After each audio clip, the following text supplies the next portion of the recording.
In a quaint little village, there lived a remarkable young woman named Belle.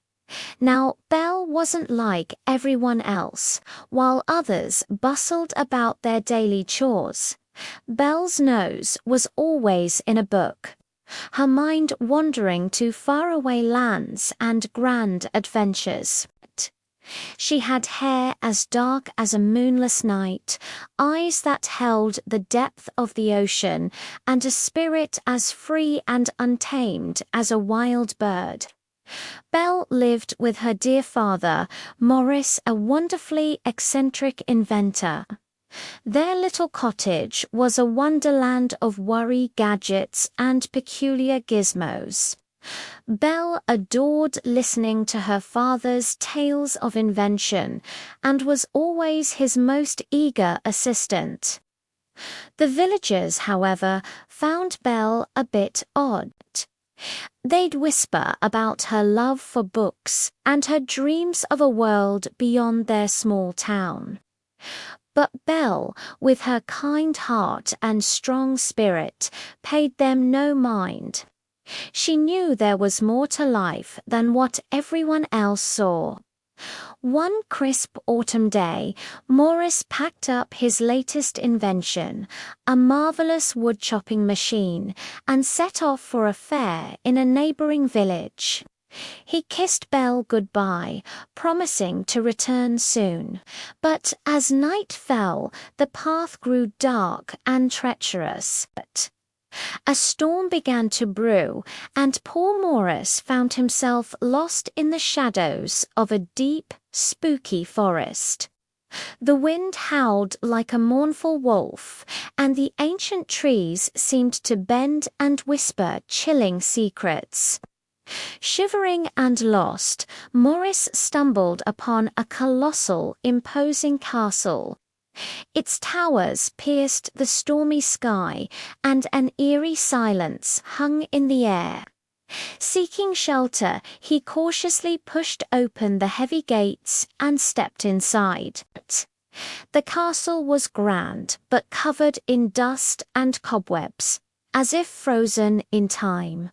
As he wandered through the silent halls, he was suddenly confronted by the master of the casella, terrifying, monstrous beast.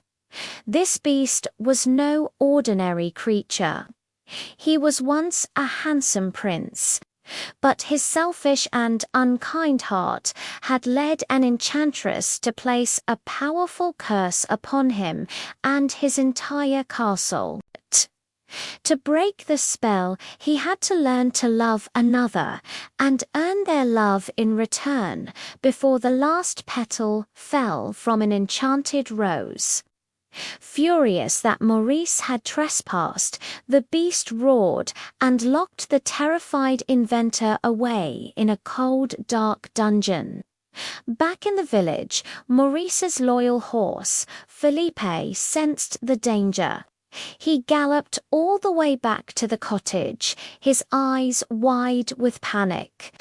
When Belle saw Felipe return alone, her heart sank.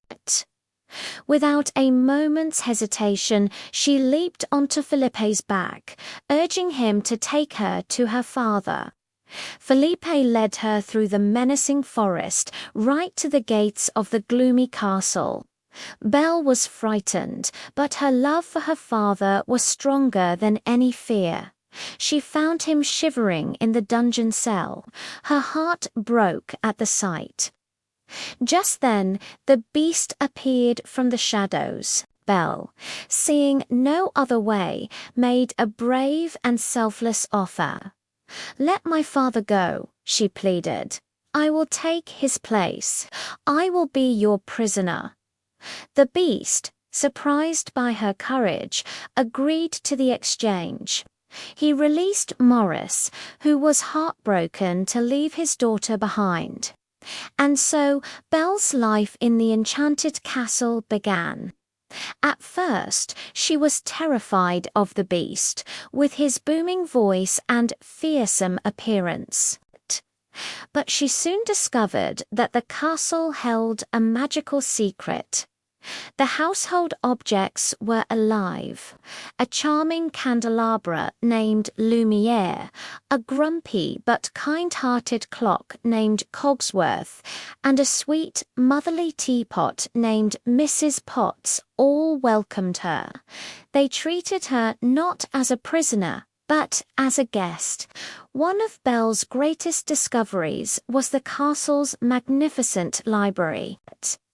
It was a room beyond her wildest dreams, with shelves that reached the ceiling, filled with thousands of books.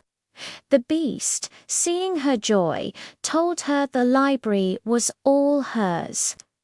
This small act of kindness was the first bridge between them. Slowly, Belle began to see beyond the Beast's monstrous exterior. She saw the sadness and loneliness in his eyes. They started spending time together. They'd read stories by the fire, have snowball fights in the garden, and share quiet dinners. Belle's intelligence and spirited nature began to melt the ice around the Beast's heart. He, in turn, started to show his gentler side, learning to be kind and patient. He was captivated by her spirit, her beauty, and her ability to see the good in him when no one else could. He was falling in love. Meanwhile, back in the village, a vain and arrogant man named Gaston was stirring up trouble. Gaston was used to getting whatever he wanted, and he wanted to marry Belle, who had always rejected him. When Maurice returned, babbling about a monstrous beast in a castle, Gaston saw his chance. He devised a cruel plan to have Maurice locked away as a madman, unless Belle agreed to marry him. The Beast, seeing Belle's sadness and her worry for her father, made a difficult choice. He let her go, even though it meant he might remain a beast forever. He gave her a magic mirror so she could see him whenever she wished. Belle rushed back to the village, arriving just in time to save her father. To prove he wasn't crazy, she showed the villagers the Beast in the magic mirror, revealing his gentle nature. But Gaston, consumed by jealousy, twisted her words. He convinced the terrified villagers that the Beast was a dangerous monster that needed to be destroyed. He riled them into a frenzy, and they formed an angry mob, marching to the castle with torches and pitchforks. A terrible battle ensued at the castle gates, with the enchanted objects bravely defending their home. Gaston hunted down the Beast, who was too heartbroken by Belle's departure to even fight back. But then he saw Belle returning to the castle, and his spirit soared. He fought back to protect her and their home. In the end, the Beast spared Gaston's life, but Gaston's own treachery led to his downfall. Just as the Beast was wounded, the last petal fell from the enchanted rose. Belle rushed to his side, her heart breaking. "Please don't leave me," she whispered, tears streaming down her face. "I love you." And with those words, the spell was broken. A magical light enveloped the Beast, and he transformed back into the handsome prince he once was. All the enchanted objects became human again, and the castle was restored to its former glory. Belle and the prince, their love having conquered all, were married in a grand celebration. The villagers, having learned a valuable lesson about judging others, came to admire Belle for her unique spirit and courage. And they all lived happily ever after.